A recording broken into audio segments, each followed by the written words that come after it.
Magandang hapon mga ka-happy hour. Narito ang mga balita para sa MBC TV Network News Update 3 PM edition.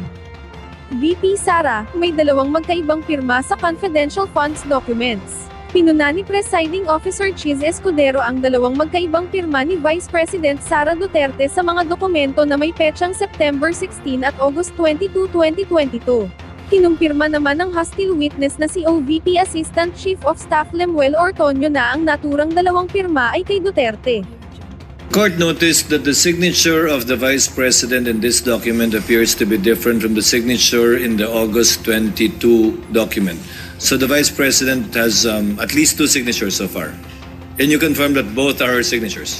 Yes, I can confirm, sir, Your Honor, that both are the signatures of the Vice President. You can confirm likewise that they appear to be different though. Yes, that's correct, Your Honor. Thank you. Samantala, PBBM tinitingnan ang posibilidad ng Filipino-made e-tricycle at jeepney. Binisita ni Pangulong Ferdinand Bongbong Marcos Jr. ang isang kumpanyang Pinoy na nasa automotive parts o accessories business at may import-export operations. Sa naging statement ng Pangulo ay sinabi nitong pakay ng kanyang pagbisita na tingnan kung maaari na ding makagawa ang bansa ng sarili o Filipino-made na jeep at tricycle. Kanila aniyang, tiningnan kasama ang Department of Science and Technology kung ano ang kailangan panggamit sa pasilidad at nang sa gayon ay makapagbigay ng kaukulang suporta ang pamahalaan. Malaki ayon sa Pangulo ang maiaambag ng MD Juan Enterprises bilang matagal na sa industriya at may sapat na teknolohiya para maabot ang minimiting makapag-produce na ang Pilipinas ng sarili nitong e-vehicle.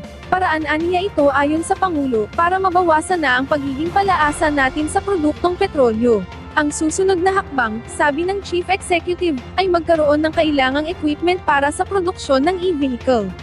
Kaya tayo nandito, tinitignan natin kung ano yung mga kailangan gawin para kaya na nila na makapag-fabricate ng all Filipino na electric na tricycle at saka electric na jeepney kung sakali. At yan ang mga balita para sa MBC TV Network News Update 3 PM edition.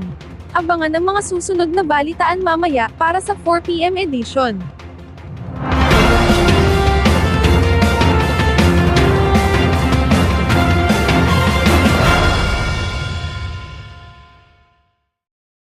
Mga ka-happy hour, kung gusto mong manood ang mga balita sa MBC TV Network News Update, mag-subscribe sa aming YouTube channel, i-like ang aming Facebook page, at i-follow sa aming TikTok account.